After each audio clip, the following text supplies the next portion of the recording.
Hi friends, welcome to my documentary. 1000 చదరపు అడుగులు అంటే ఎన్ని గుంటలు? ముందుగా మనం ఒక గుంటకి ఎన్ని చదరపు అడుగులో చూద్దాం. సో మామూలుగా అయితే ఒక గుంటకి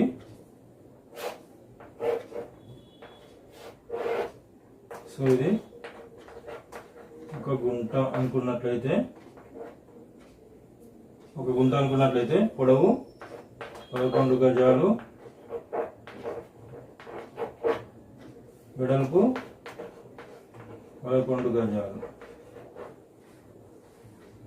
సో అప్పుడు వైశాల్యం 11 గజాలు ఇంటూ 11 గజాలు. సో ఏమొస్తుంది? 11 ఇంటూ 11 అంటే 121. గజం ఇంటూ గజం అంటే చదరపు గజాలు. ఒక గుంట అంటే 121 చదరపు గజాలు అని వస్తుంది. సో ఇప్పుడు ఒక చదరపు గజం అంటే ఎన్ని చదరపు అడుగులు చూద్దాం.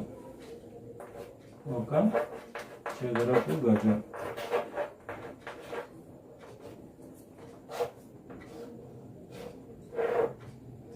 ఇది ఒక చదరపు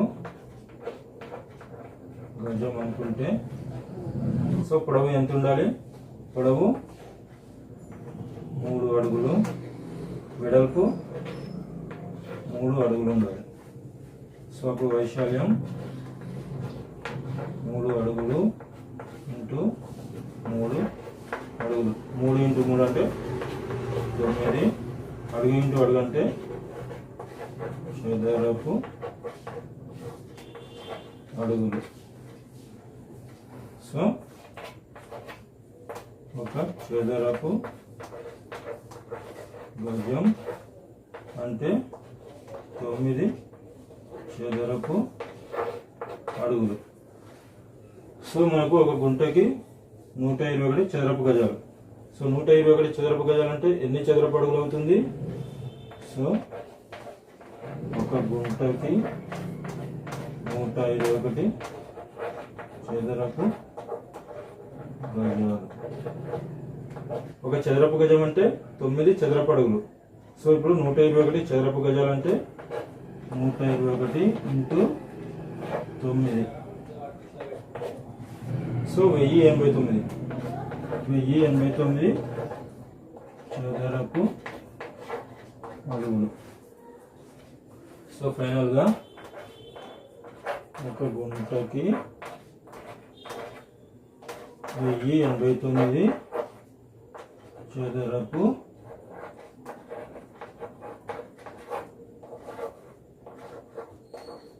అడుగులు. ఒక గుంటకి 1089 చదరపు అడుగులు.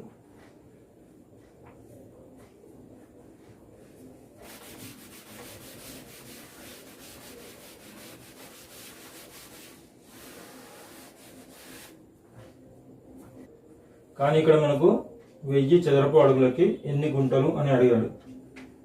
ఒక గుంటకి 1089 చదరపు అడుగులు. ఒక గుంటకి 1089 చదరపు అడుగులు. మరి 1000 చదరపు అడుగులకి ఎన్ని గుంటలు? సో 1000 చదరపు అడుగులకి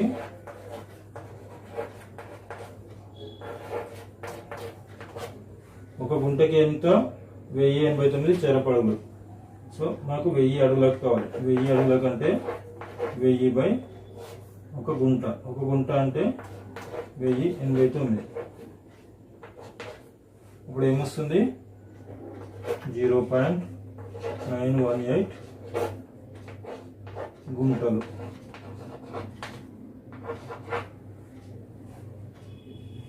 వెయ్యి చదరపు అడుగులు అంటే 1000 బై 1089 అంటే 0.918.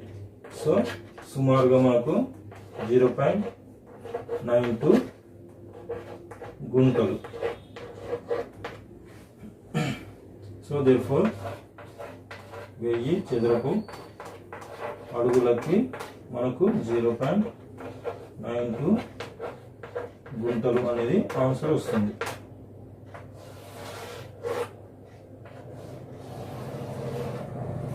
ఓకే ఫ్రెండ్స్, ఈ వీడియో మీకు నచ్చినట్లయితే లైక్ చేయండి, షేర్ చేయండి. మరిన్ని వీడియోస్ కోసం మన ఛానల్ని సబ్స్క్రైబ్ చేయండి.